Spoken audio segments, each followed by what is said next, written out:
The NCAA house settlement is going to change college football as we know it, but how will it impact the SEC?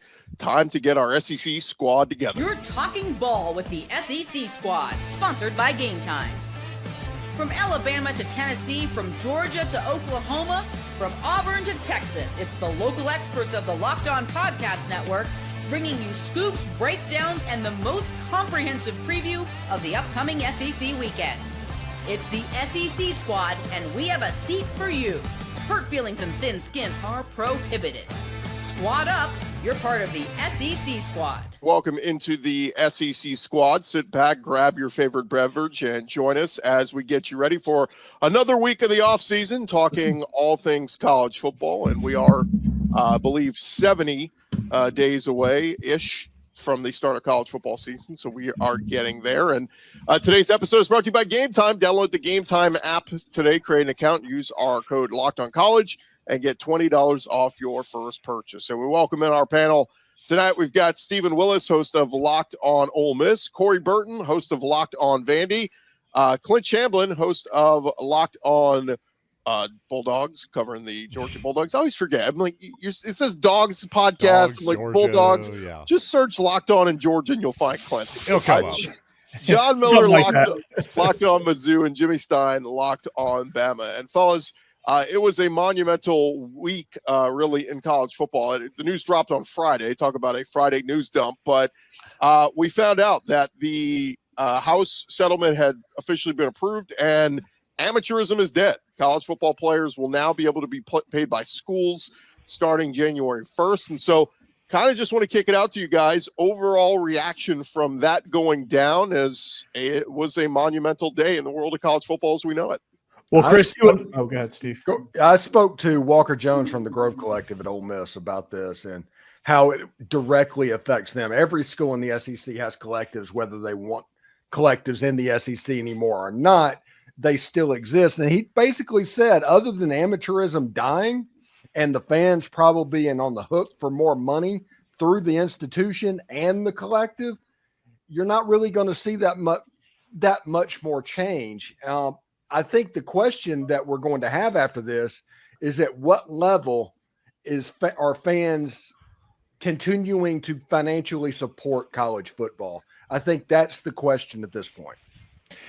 Yeah, I mean, I think that's a very valid question. But on the same token, I think with things, the playing field seemingly even, and Chris, you and I talked about this last night on the show, the parity, I think it's going to bring the even better parity. There's already great parity in the SEC right now. I think it's going to bring even more parity because of the roster construction that you're going to have to do, the creativeness you're going to have to get with building your roster, because you can't rely on just throwing a bag of $8 million at every five-star player you can get your hands on.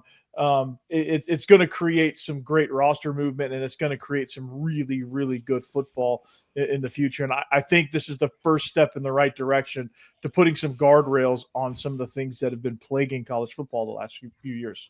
Well, the first few years of this is going to turn into like a contract or like a who's on salary and who's a salesman who's going to go ahead and get that commission, right? That's what the collectors are going to become. The collectors are going to be the extra juice, the fluid tank that people can go ahead and give more money out of, because you're right, they're not going away.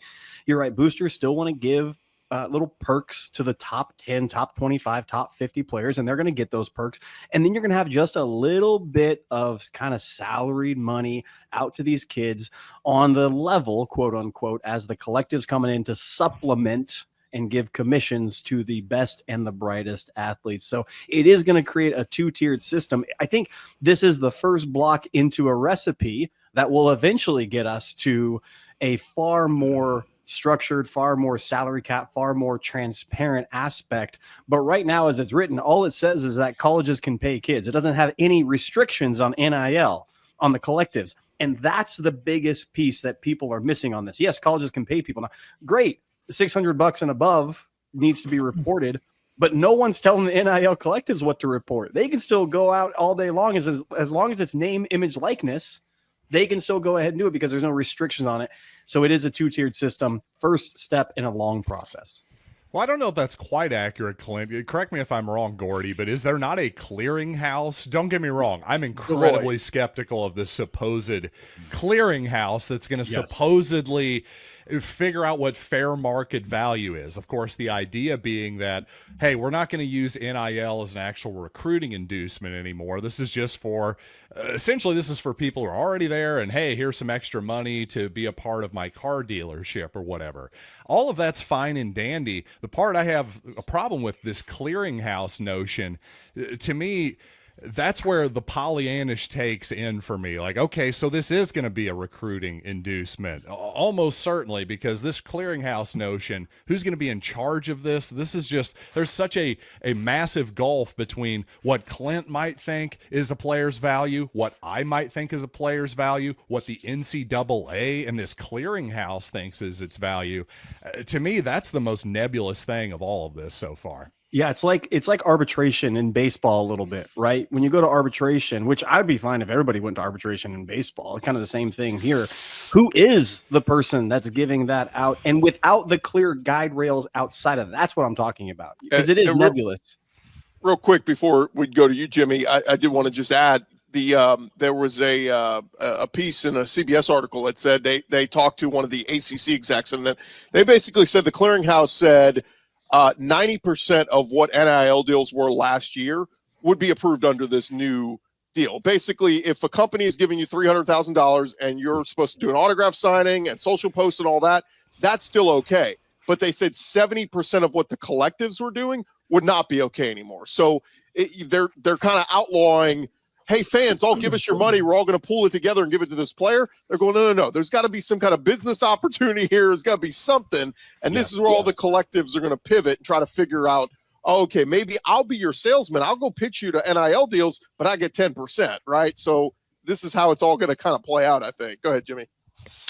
Yeah, what's interesting to me, guys, is the roster limit, moving to 105, and we now have roster limits instead of a scholarship limit.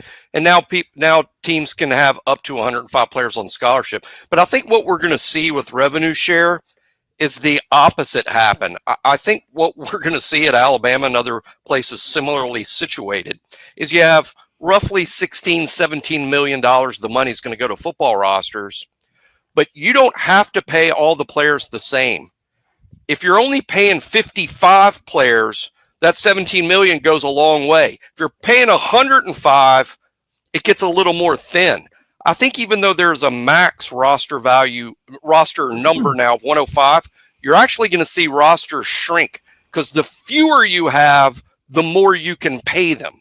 So the more 5-star and 4-star type kids that will command a larger salary, for lack of a better term, I think that's what you're going to see.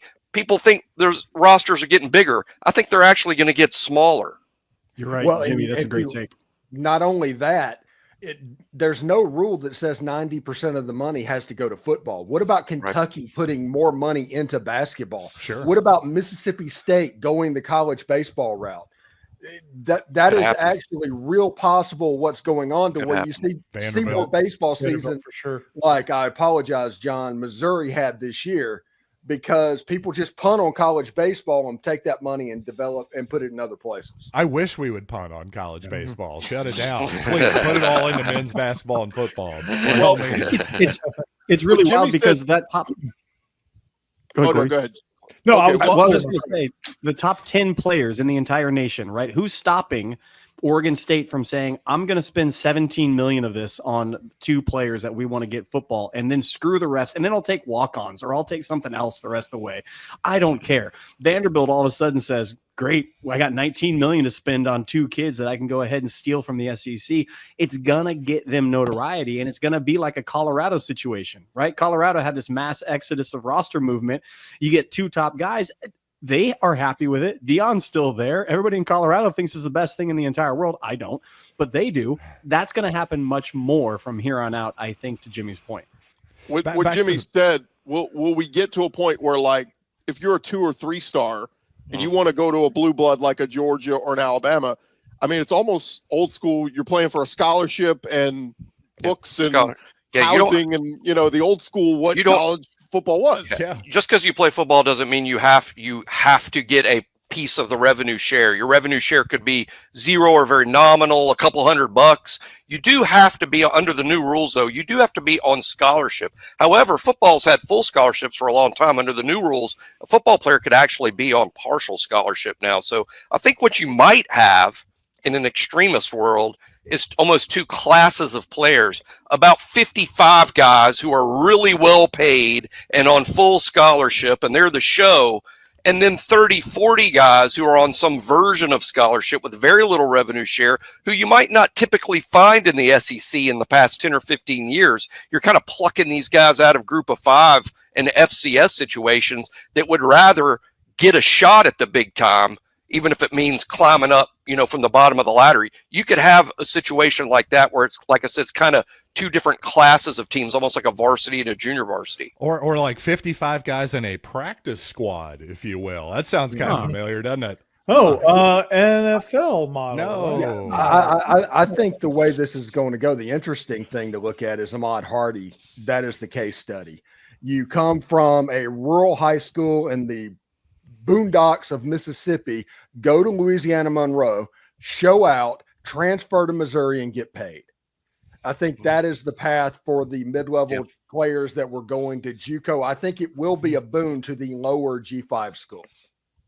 And just to talk a little bit more specific on the math, this is 20 million just this year. Like, that number is expected to go up. Obviously, if the SEC goes to 9 conference games, that's going to go up immediately in 2026.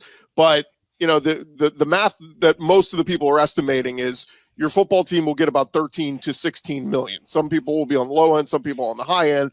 I've been told multiple SEC schools, all the basketball coaches are saying, I need 5 million, because this is where we are right now with basketball. The women's team, the basketball team, they're all women's basketball, men's basketball, baseball, they're all going, we need a share of the pie. So, you just do the math and say, let's just say 16 million for your football team and 105 players. If everybody got paid, that's 153,000. I mean, that's great money. I think all of us would have taken that when we were in college, but it's not going to be an equal share of the pie for everybody. It just shows, hey, back to the 2 tiers. Hey, you've got the new house settlement. They're getting money directly from the schools. There's a cap there. Guess where there isn't a cap? NIL. That's why I'm still very, very, very skeptical of this whole idea that, that won't be used as an inducement. I bet you it will be. I'll bet you everything I got. Don't go to a 5-star quarterback with $150,000. That conversation's not going to last very long. The Grove Collective started their own marketing wing to go in to find people NIL deals in the Ole Miss businesses that are around. I mean, they are so far ahead of the game on this. They're not playing catch up right now. They are just getting ready to execute. I'll tell you, the top 100 players in college football next year will not be getting paid by the schools. The top 100 paid players in college football will be making their money from NIL deals still. So that is still where you will make the bulk of your cash. All right, when we come back, guys, around 70 days until the start of college football season, what's the hottest take you've heard so far this offseason? The SEC squad talking more ball next. Looking at you, Danny. Back to the squad in just a second, but first, there is nothing like the NBA playoffs, the intensity, the buzzer beaters, the fans losing their minds. It is the kind of atmosphere you must experience live, and this year's matchup is already delivering. And if you want in, GameTime makes it fast and easy to get seats, even for the biggest playoff games. Prices on the app actually drop the closer you get to tip-off. And with killer last-minute deals, panoramic seat views, and no surprise fees, GameTime is a total game changer. You're going to love that you can see your exact view before you buy. No surprise. And the app makes it ridiculously simple. Just 2 taps and you're done. And of course, they've got the GameTime guarantee. You know you're getting the best deal. If you find a better price in the same row and section, they will credit you 110% of the difference. Take the guesswork out of buying tickets with GameTime. Download the GameTime app today, create an account, use our code LOCKEDONCollege, and get $20 off your first purchase. Terms apply. Again, create an account, redeem our code LOCKEDONCollege, get $20 off. Download the GameTime app today. Last-minute tickets, lowest price, guaranteed. SEC squad roll along here, and guys, wanted to kick this around because I know it's mid-June, but we are already starting to see some hot takes out there. Maybe not the hottest flaming house on fire takes, but definitely burn your hand on the stove type takes. And so wanted to throw it out to you guys. What's the hottest take you've heard this offseason? It could be about your team, the SEC, college football in general, but give me a hot take you've heard. The first team all SEC quarterback, Arch Manning, that has shown one game against a top-level defense, the Georgia Bulldogs, and immediately got yanked out. But he is going to take 3 steps forward and be a Heisman candidate because I guess he is at the University of Texas. That is the hottest take of this offseason. Yes. Steven. Like the Arch Deluxe that Steven thinks he's going to be discontinued. Here's what I love about the Arch Manning issue. Like, if what we're looking at when Arch Manning came in, all the packages were run packages. I hope you know against Georgia. Let me tell you this: when he came in, it wasn't because he was in there for passing; it was in there for the running package, and he ran a great deal. 90% of his stats came against teams that you and I probably could have suited up for in college. Gordy talking about trying to take that NIL money back in the day. We could have suited up for the teams that Arch Manning had 90% of his stats against. I don't know on what planet we're looking at evidence outside of just his name and saying anything about Heisman. It's ridiculous to me. If these stats, if you played the quarterback A, quarterback B conversation, blind taste test of who these people are, his stats don't measure up to other notable quarterbacks just in the SEC, not even mention outside of that. It's ridiculous to me. We welcome in Zach Blackerby, Locked On Auburn. Guys. And Zach, we're kicking around the hottest take you've heard this offseason, just in general, could be about your team, SEC or college football. And I'll tell you, I've heard a few on Auburn. I heard one the other day. Somebody's got Auburn pinned as a playoff team. Man, I hope they're right. I think that's a pretty hot take. We talked about this. I don't know if it was last week on the squad or the week before, but I think all the love that John Mateer is getting in Oklahoma, I would say that that's a little bit hot to my liking right now. It's a little caliente. Yeah. You're right about that. I'm going to ask Steven to join me on this because I actually think Austin Simmons is a good quarterback. What I'm about to say is not disparaging him because I saw him in a drive against Georgia and everybody getting excited. And I thought, oh, this kid can play against this defense. But I'm confused because everybody talking about potential with him and recruiting rankings and the whole deal.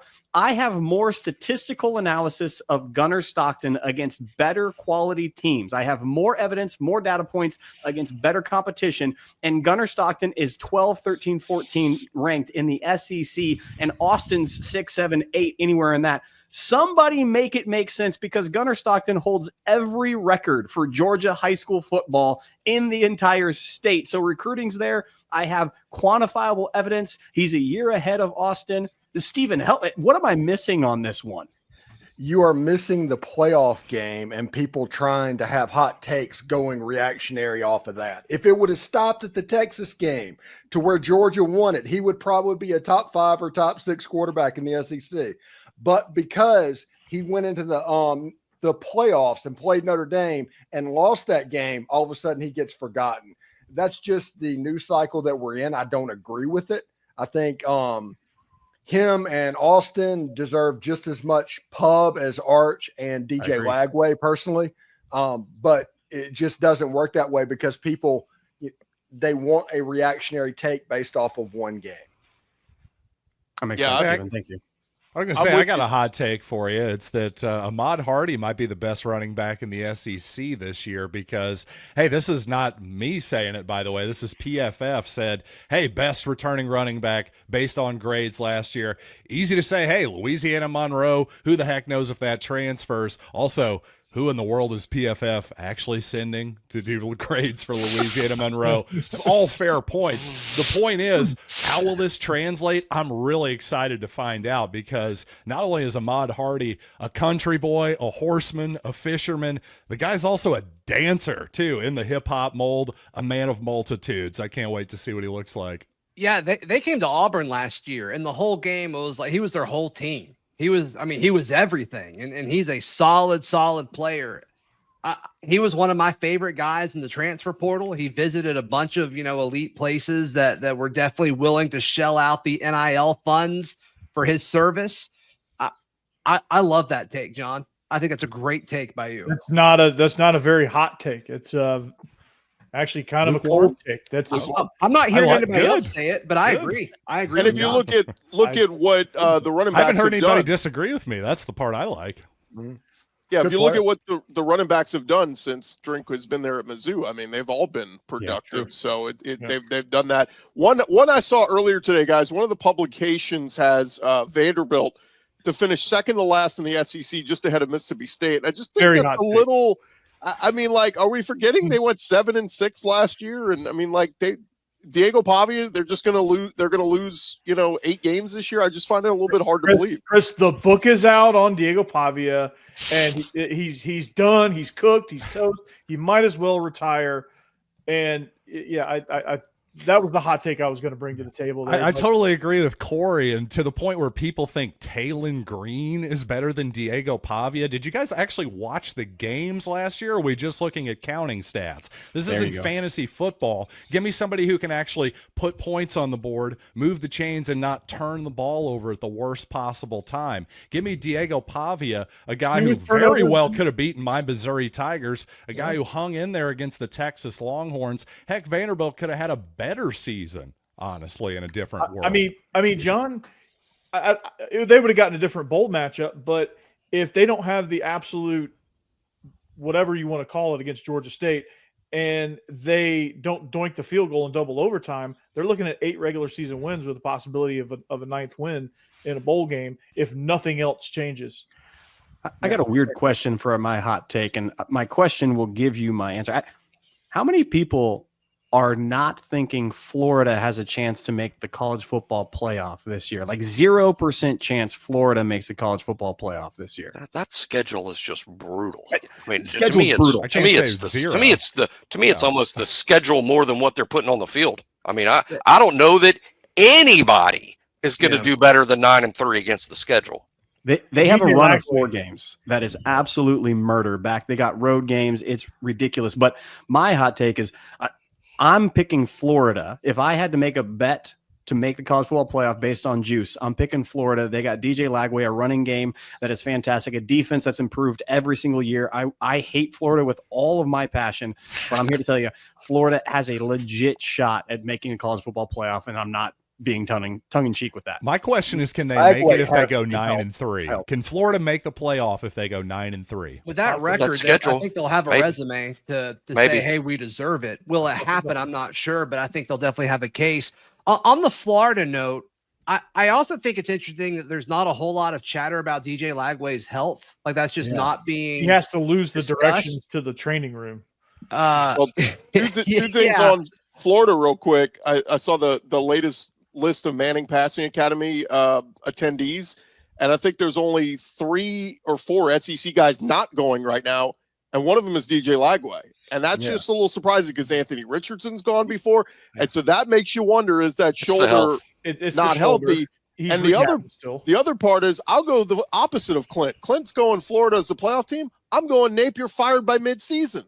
If you really want to go hot take, hot take. Which one's more likely? Napier fired by midseason, or Florida making the college football playoff? I think we get closer to Florida making the playoff. I think we go. I don't think. I think I'm going the other way, Corey. Based on Brandon, I think it's more of the fired part because Florida people just seem impatient in general. Well, a little bit Auburn adjacent, am I right? If they get through, if they make it to on the road against A&M, if they've beaten Miami, if they've beaten LSU, and they probably take the L against Texas, but if they get to A&M and they got 1 loss on there and they got a puncher's chance in that game, I think Napier. I think that's the tipping point moment. They win that game, I think it's all downhill. If they don't, the wheels can come off real quick on that. And him not having surgery, and it turns out that he needs it, and it's kind of one of those things. This season could also be a dumpster fire. It's not coming up. I don't like shoulder injuries for quarterbacks either. Yeah, it is. Bo Wallace had one at Ole Miss, and we had to deal with good Bo, bad Bo for 2 years. Dr. Bo. Yeah. One more hot take I'll throw out there to you guys. I just saw this today. Athlon did their postseason predictions. They have Bama making the playoff, losing at LSU in round 1, which I thought was an odd pairing, and then LSU losing in round 2 to Texas. I just thought that was a whole lot of SEC eating up SEC in the playoff there. I guess it could happen. It could, but on that Texas news, I saw a ranking that had the best linebacker group. I'm here to tell you right now, Georgia has the best linebacker group in the entire SEC, and I'll fight anybody on it. Texas Pitt was at 3 on this list. Yes, Pittsburgh at 3. Texas was number 1. I don't see that. I think I see Texas defense, especially. They were called elite last year. I think I see them taking a step back. I could see Alabama punching them in the mouth this year. I would not take those Athlon. No, thank you. Yeah, I think you know how this stuff happens in the offseason, right, guys? Like I remember back in January, somebody going, I think Clemson's got some pretty good DNs. By March, it was, I think they could be one of the best in the ACC. And here we are by June. Clemson has the best D-line in the country. I'm going like, wait, nothing's happened. Nothing's changed since January yet. It's just the offseason, the train starts going down the track and it gets momentum, and then we're hot takes by June and July. So and remember this for hot take season. Texas 8-4 is an absolute possibility. They have a new quarterback, new offensive line, new wide receivers, and they might get their healthy running back, but they might have the backup that played last year playing running back. The defense is going to be really good, but everybody should remember last year Oklahoma's defense was really good and offense was the problem. Steven, just to clarify, you're talking about the Longhorns going 8-4, or are you giving Texas A&M? No. Texas 8-4 is going to find a way to go 8-4 anyway. Okay. Yeah. All right. Just clarifying. Clarifying. Lock that in for Mike Elka. All right, fellas. The College World Series starts up in Omaha this weekend. Only 2 SEC teams remain. Who are you rooting for? The SEC squad. Talking more ball next.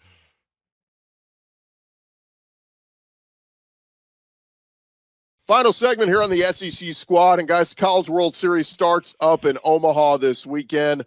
Only 2 SEC teams made it. It's LSU and Arkansas, and they play each other in the first game on Saturday night. Zach shaking his head because Auburn came up short, Georgia came up short, everybody came up short. Ole Miss came up short. So I ask you guys, are you rooting for the conference? Are you rooting for one of LSU, Arkansas? Do you say the hell with them? Because I bring that up because the SEC has won 5 consecutive national championships in baseball, all different teams. I'm almost kind of rooting for Arkansas because I think it'd be cool to say a 6th different team won a consecutive national championship. Wouldn't it be cool to see Arkansas play Oregon State again? Get that rematch in the championship series. Yeah, that'd be a fun series. LSU, they're the face of college baseball. LSU being good would surprise no one. And Murray State just plays the game the right way. It's hard to not root for Murray State. Murray is not a state, though. Let's all agree on that, despite the name. SEC pride, that's fine. I'm also pulling for Coastal Carolina. I thought their fan base was outstanding this past weekend. You talk about teams playing baseball the right way, fundamentally sound, really cool story there. So go SEC and go Coastal. Yeah, I think after the SEC underachieving league-wide throughout the regionals and super regionals, I think I want the SEC to win the World Series. I wouldn't necessarily say that every single year, but after hearing so much, the SEC is overrated, now bleeding into football, I would like to see LSU or Arkansas win, especially Arkansas, on Chris's point, winning 6 in a row with 6 different teams. That'd be amazing. John Neighbors deserves it, doesn't he? Yeah. Yes, I was just going to say, I'm rooting for Arkansas. Hold on, though. Doesn't it kind of ruin his gimmick, though? I'm just saying. Just saying. And by the way, Danny Cannell has turned into Teddy Ruxpin. Anybody remember Teddy Ruxpin? It's just a series of recorded. You and I do. That's it. I remember. Yeah, I don't know who that is. And that's what it is. And everything's like the SEC's crap. The SEC's crap. And it's just, will you be my friend? It's that crap. Teddy Ruxpin. What a quick scoreboard check, guys. Florida wins it all in men's basketball. We just had Texas win it in softball. If the SEC wins it in baseball, I'm sorry. Like, what exactly is this SEC is dead narrative? From people that want you to click on an article, Gordy. That's who writes those things. It doesn't matter who wins it into existence. The SEC is not dead. It's just not dead. I don't want LSU to win. I cannot stand rooting for LSU on anything in my life. I apologize, Gordy, with all my heart. But I do Arkansas. That would be fun because baseball and basketball, those are kind of the places that I don't mind Cinderellas. Football, man, if I could pick the same 12 teams every single year to kind of run it, and I would be fine with the Blue Bloods a bit in there. But baseball and basketball, give me some fun. Give me 6 different guys over. I'm sorry, John. You're not part of the 12. I'm glad you recognize that. It is what it is, buddy. We got time, though. The day is young. It's true. It is like there are faces in the SEC in basketball, in football, in baseball that like you want to root for. Like Dave Van Horn deserves a championship before he calls it a career. So like I almost feel like Arkansas, like it's got to be in the cards this year, because if you don't win it this year, I don't know if he's ever gonna win one. But they have to get through LSU to start with, because you're not winning a national championship if you don't start 1-0. Yeah, you got to play all those extra games, and that just adds up. Yeah, it will be interesting to see, fellas. But yeah, no doubt that Danny Cannells and the other folks can, just stick it in their mouth. I mean, it's Michigan and it's Ohio State. Put a shoe in their mouth, because Ohio State and Michigan winning the football championship is great. But when the SEC wins the college football playoff in football this year, God, it's going to be nice to read those national. Was the shoe implied for everyone else? Yeah. Okay. I thought it was a rock on the hill in the shape of an M. John, what's the latest with the Mizzou rock situation in the end zone? I purchased one. It for me, everybody. I purchased one and I painted it, so my name is currently over there in Mizzou. It's only cost like $250 for me to do so. Oh wow! Oh, shout out Zach on the way out. I thought it was worth mentioning. ESPN ranked the college football's top 25 plays since 2000. Jimmy, do you know what it was? The number one play? I actually haven't seen it. I would assume it's the Tua to Smitty touchdown. No. Sounds like it's 4th and 31 is what it sounds like. That was like 4th or 5th. No, kick 6 was number one. How is Come on. How is the play? I'm the only one to do that? How's the play to win the national championship behind anything else? It's a fair point. Was the prayer at Jordan Hare on there? Because that was just as good as the kick 6. It just gets forgotten. Yeah. Same season. Yes, the week before. Yeah. Well, let's play pronounced not as at good Jordan as the Hare. kick 6, but still very, very good. Yeah, it was fantastic. Yeah, just to tell you guys real quick. It was still pretty good, right, Clint? I'm just going to say, I'm sitting in pain right now with all of That's the only thing we have over y'all recently. Just let me have it. I let you have it. I'm sitting in pain right now. That is painful for me. Number 5 was App State over Michigan. Number 4 was the Tua toss. Number 3 was Vince Young in the Rose Bowl. Number 2 was the Boise State Statue of Liberty play. And Brian Harsin. Number 1. Golly. Okay. All right. I agree with him. Where's Keely Ringo's sealing of the national championship against Alabama? Where is that one? Iconic. Down the list. Whatever. Hey, remember to follow and subscribe to your favorite SEC team. We'll be covering you guys all throughout the offseason. So don't forget, I'll have you covered with Locked On SEC. All the rest of these guys will have you covered with your respective favorite SEC team. Part of the Locked On Podcast Network, covering your team every day. It's been an all-new edition of the SEC Squad. We'll talk to you guys next week.